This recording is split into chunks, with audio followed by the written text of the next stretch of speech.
What is up, everybody? Let's spin some yarn. So, this a few years ago, probably, I did an episode that I share generally this time of year, but the audio quality is kind of bad. It's not outdated, but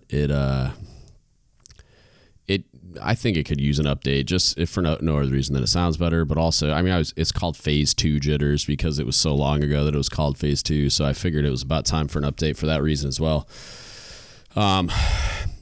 So a little birdie told me, which everybody knows they're inbound anyway, but a little birdie told me results could drop as soon as Monday. So I wanted to make sure this got out beforehand and reach as many people that are nervous about this as possible, because I know I vividly remember what I felt like in the years that I was eligible, and particularly the year that I advanced, because back then quotas came out a lot earlier, and so I kind of knew it was coming because it was a big quota. Obviously nothing was certain, but it was a big quota and I knew I was competitive, so I was not shocked. But I know a lot of people are nervous about what comes after the selection list comes out, right? You see your name on the list, the 1MC happens, you have that moment of euphoria, and then you have the feeling like that pit in your stomach, that feeling of impending doom, right? Because everyone knows that the initiation season is about to start. And before I get too deep into this, I'm going to put in the show notes I have a ton of spin the yarns that I did a few years ago that are still pretty relevant, that are all they're titled Initiation Chronicles in the title, and I'll put them together in a playlist on SoundCloud as well. But the links to all those will be in the show notes, as well as all the Teaching to the Creed episodes, which I'll share once the results are out again, just kind of repost to let everybody know that those exist. But those are great resources as well, where, there's 30 plus hours right there of podcasts that I think can be valuable resources during this time as well. But this is more just a general concept as far as coping with the nervousness. What's coming is designed to be a educational process to prepare you for the role you're about to take, assuming your name is on the selection list, and I'll get to for those that aren't at the end. But assuming that this Monday or whenever the list drops, you're a chief select now. The cycle is designed to be educational, right? And ironically, I was just talking to a board eligible first class today that is likely competitive. I haven't seen their record in detail to know too much about it, but pretty confident that they're competitive. And they were talking about how at their command, they're just not looking forward to going through the initiation season with their mess, which is an expression of lack of faith in that mess. In this person's case is understandable. I know quite a bit about the command.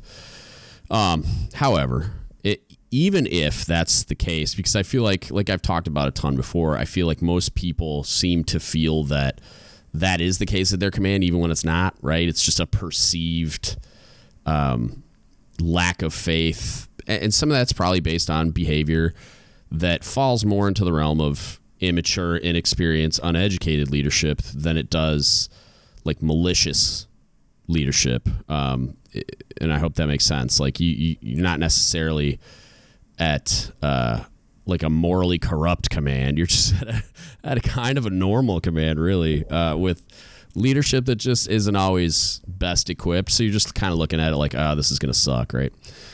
In this person's case, it's I know enough to know that this person probably would have a hard time, right? Whichever case, if you go into it knowing the design is an educational process, no matter what happens, no matter who it's done with, if you look at it through a mature lens of I'm here to learn about leadership, not only just leadership, but specifically, I'm here to learn how to lead as a chief and how to function within a chief's mess. And that's important, right? And if you go listen to the walk and talk, spin the yarn I just did, if you learn to function within this system, right? And the chief's mess is just an ecosystem. It's like a subculture of the Navy where we have our norms and traditions and hierarchies. If you learn as much as you possibly can and go into it knowingly, right? Go into it with that type of a focus. It's like, I'm going to take from this every single lesson I can, no matter if the experiences, and listen close to this part, no matter if the experiences are negative or positive, perceived or real, to be that. No matter if they're negative or positive, you're going to take the leadership lessons from those things. Then you're going to get a lot out of it. So in the case of the sailor I was talking about earlier that genuinely does have a mess that has bad leaders in it, if that person goes through the season with that mess, there are still leadership lessons to be pulled from that. And even though the experience is going to be brutal, the scars, and I use that word on purpose, that the experience is going to leave, they're going to get a lot of mileage out of that as far as future leadership, drawing on that experience to lead sailors in the future, right? I've experienced a lot of bad leaders in my 20 years doing this for a living, both working with, but in particular working for. And a lot of the reason I am the leader I am is because I experienced those leaders, and I said to myself, when I'm in this position, I'm never going to do that. My sailors will never feel this way. I will never treat them that way. I'll go out of my way to advocate for them, whatever, right? Whatever the lesson I pulled from that experience. There's a lot of vivid memories of me as a E4, E5 where I remember how I felt in that moment. And I told myself my sailors will never feel that way. And I succeeded more than I failed at that. But those are the lessons that stick with me the most, and I think probably define who I am as a leader more than any others, right? So if you're entering the experience thinking to yourself it's going to be negative because the mess sucks, whether that's real or not, there are tons of valuable leadership lessons to be taken from the process no matter what. If you go back to the walk to talk thing, the other piece of that is, even if you think it's broken, perceived or real, you need to learn how to function within that system. Even if you don't completely drink the Kool-Aid, and even if you do think it's broken and you vocalize that it's broken, you also need to learn how to leverage that system to best take care of your sailors, right? You can't just shout at the wind, because that's what you would be doing if the lion's share of your time in the mess opening your mouth consisted of you guys all suck and you're all morons, right? even if it's true, even if objectively it's true, it's not going to be productive. You're not going to be able to take care of your sailors because you're going to need to work within that system and its norms and rules and everything else to be able to best take care of your sailors. I'm not going to dive into that in great detail. If you have questions, hit me up. And again, listen to the 30 plus hours of podcasts I have linked in the notes, because it's all very closely related and will help you understand all those concepts. But you need to learn how to work within the system, and you're going to get to step through the looking glass. This process is literally you stepping through the looking glass so that you'll understand what it means to be a chief and what your responsibilities now are and what are the things you need to do to leverage the system to best take care of your people. So the experience itself, what you most commonly see is it's built up in a sailor's head over 10, 12, 15, 17 years, however long it took that sailor to make chief, right? It's the process itself is built up in a sailor's head to be such an intimidating and because it's unknown, right? You fear the unknown, but you're also the chief's mess in and of itself. The unknown plus what you do know is kind of scary, and you're just like, this is going to suck so much. So a lot of times you just see brain freeze. The first couple of weeks and the first interaction with the mess and then the subsequent interactions for initiation at the beginning, it's like you see a lot of really smart, confident, successful leaders as first classes. It's like a hard reset happens. Brain is wiped, like the little Men in Black thing, and just they can't figure out how to do simple things, how to work together as a team to do anything. And it's maddening. All right. The best thing you can do is just keep it together. Like, what has really changed here? They're going to make you wear a little name tag or not. You're going to carry on a backpack with some stuff in it. You're going to do training. You're going to do a bunch of other stuff. Like, you're going to do some tasking. You're going to do some team building stuff. It's like an extra thing that is added onto your normal duties, which your duty takes priority, or it should, right? Your primary duty and then your military duties. But it's just added training and education, hopefully, on top of what you're already doing. And if you approach it with that mindset, and what I'm going to talk about after this, you'll be okay. Just don't allow that hard reset to happen. Like, it'll make it a lot harder, a lot more confusing. It's like for whatever reason, and my suspicion being that it's just built up in their head over a long period of time, and it's the unknown. So and it's to a certain extent, and I'll link a tradition of change in the show notes as well, and it's on the website under resources. It's a long document on the history of the initiation, transition, phase 2, whatever season whatever you want to call it, or whatever it's been called over time. It's a really detailed history of that, written by a retired Master Chief. I think James Lucci. I think his last name's Lucci. Anyway, he was commissioned through the Navy History and Heritage Command to do all this really in-depth research before he retired. He's now retired. I think he was on active duty when he did it, but incredible document. The depth and breadth of information there is insane, and it runs completely contrary to a lot of the supposed assumed history that used to be on Golok, or probably still is. It was the stuff I was brought up with and believed until I saw that document. So check that out as well, because it'll give you some understanding about like why people are so afraid of it too, because you've heard some of these stories of the hazing and the shenanigans, right? Which this is not what it is anymore, but you have no way of knowing that. So there's a fear there. Don't let the hard reset happen. It's counterproductive, and you're going to miss out on training. So after that, when you go into the process, the other thing that you need to understand is that these people are now effectively your peers, even though there's a transition happening.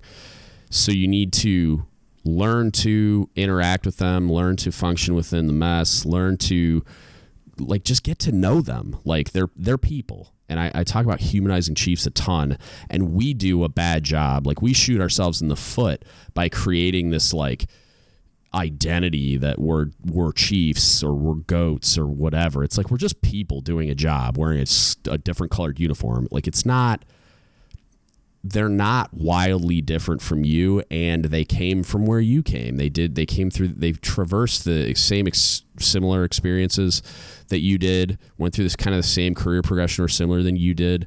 They're you with more years in. Like, they're not special. So take the time to get to know them, and you'll hear this a lot. Have fun.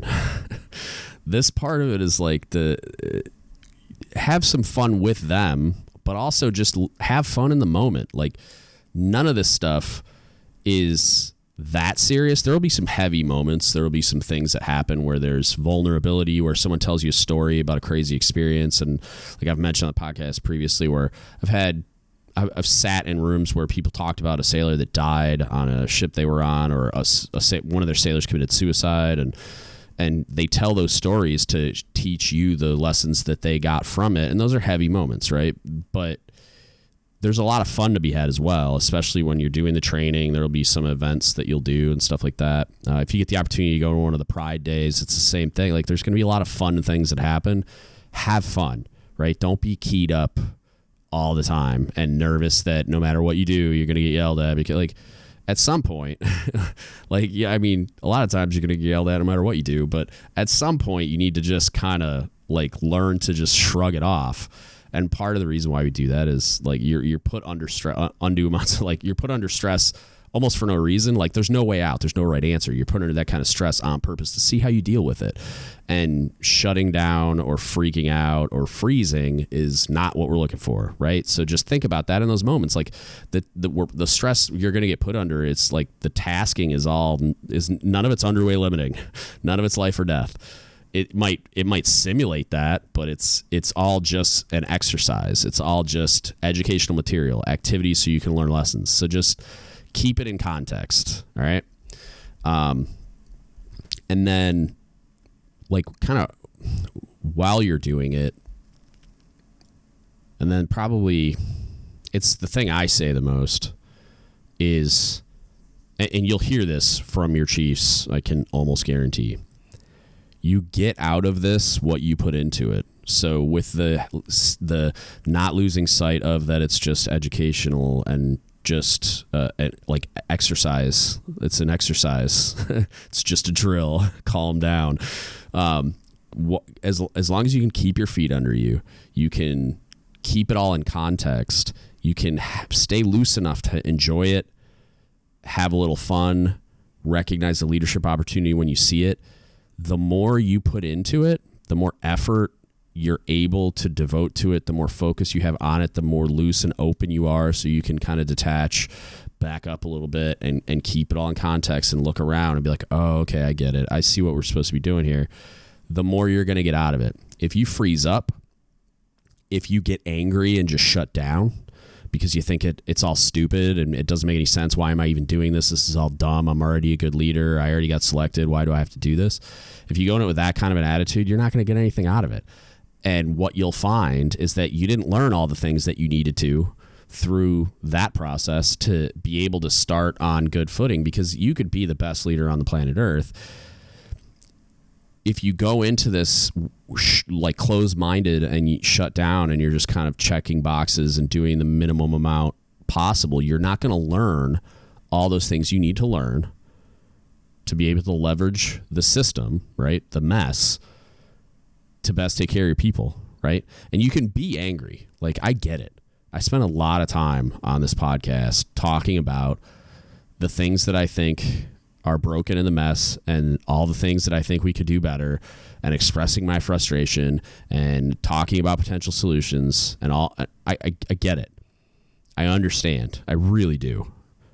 However, when you're entering this organization, you need to do it with an open mind, because there are a lot of things that you just don't understand and you're mad at, and you will understand if you go into it with an open mind, because they're going to show you, they're going to explain to you why certain things are the way they are, and you're going to understand it having stepped through the looking glass, and you're going to be like, oh, okay, I get that. There are things like that once they let you behind the curtain, you're going to understand why it's done the way that it's done, and you're going to continue to do it that way because there's a reason. But also, you're going to learn things that you're going to be like, no, that's exactly as stupid as I thought it was, right? It's going to happen, and it's going to frustrate you, and it's not going to make any sense.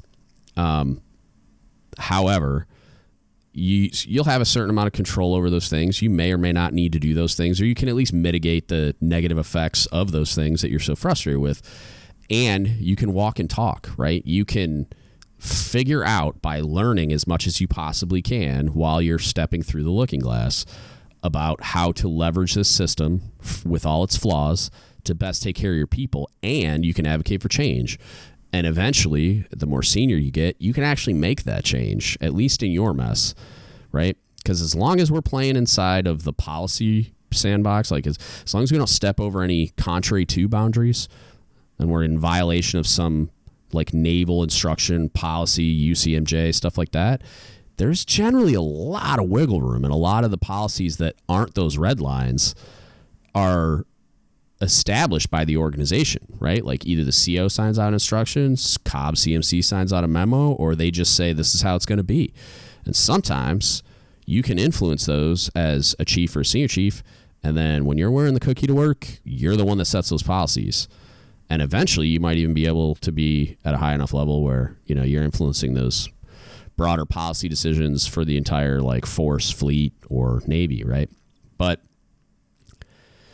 go into it with an open mind. That's the big thing. It's like you're going to get out of it what you put into it. And if you're closed-minded and shut down about it because you think it's stupid and you don't trust chiefs, and they like you have whatever reason you have to not allow them, not be open to the education that they're going to provide to you, it's like you're not going to get anything out of it. And again, I go back to no matter what, it doesn't matter how bad the mess is, right? If they're the worst, most toxic mess on the planet Earth, the season's going to get shut down. It's going to be on the cover of the Navy Times, and those people are going to get dealt with.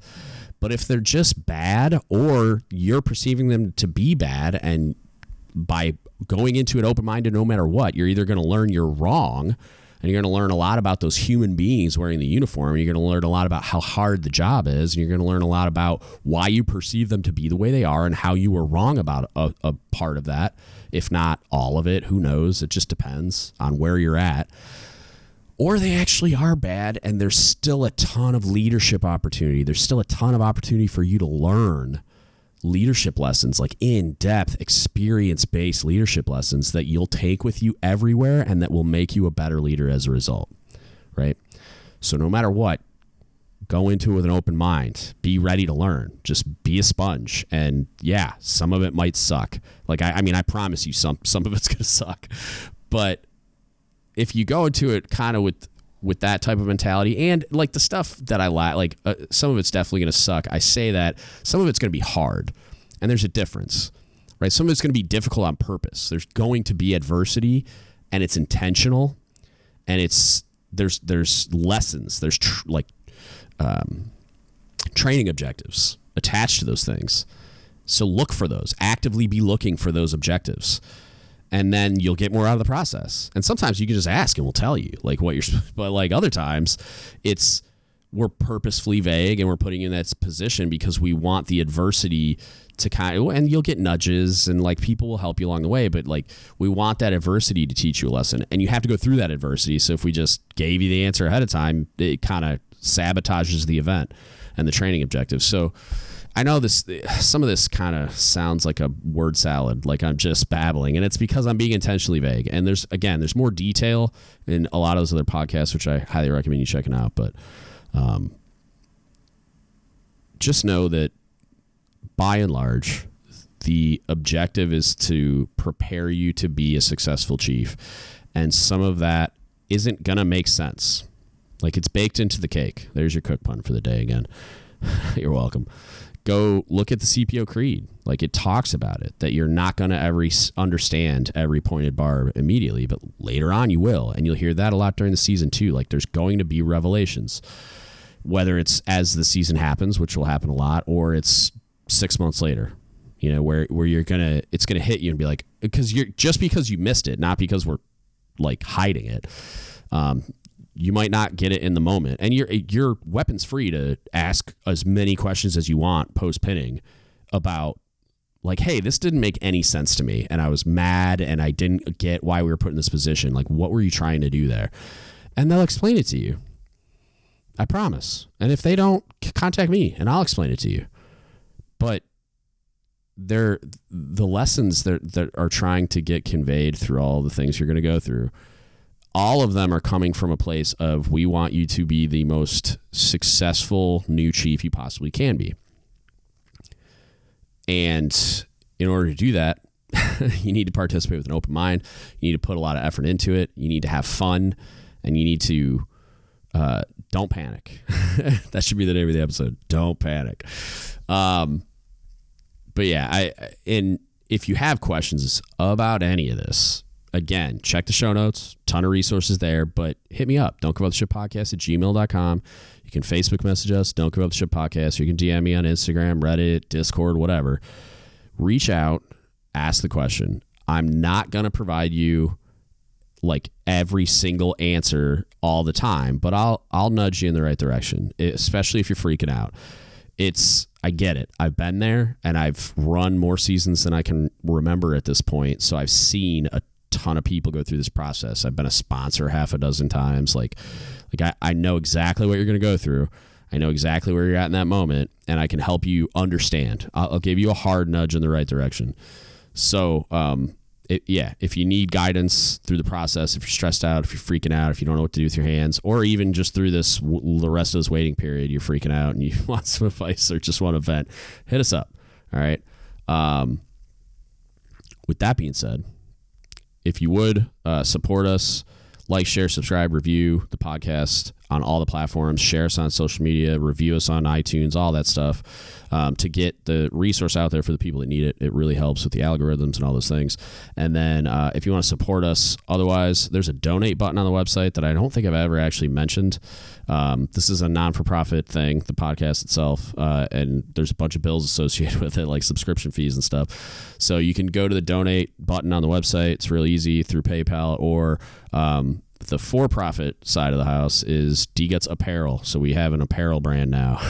I'm one of those guys. Now, it's really great. If you want some pride and heritage gear that you'll actually wear in public, go to dgutspodcast.com. You can follow us on Instagram at dgutsapparel, or on Facebook, Don't Go the Ship Apparel. Give us a like and a follow there, and then tag us when you get your stuff in the mail. That's the for-profit side. We kind of created our own sponsor because all the sponsorship stuff that I was getting was not what I was looking for, just didn't feel right, wasn't a good fit. So I was like, hey, I'm rolling into retirement. I'll solve this problem myself. But I enjoy it a lot. I actually have a background in graphic design, so I created everything on the site myself, built the site myself, do all the things myself. So if you want to support us, please do it that way. Go check out dgutspodcast.com. And that's it. Good luck to everybody. If you didn't make it, I forgot that part. I hope you stuck around till the very end. If you were not selected, go listen to First There Were Firsts. It's a podcast I did, I believe it was for a Veterans Day.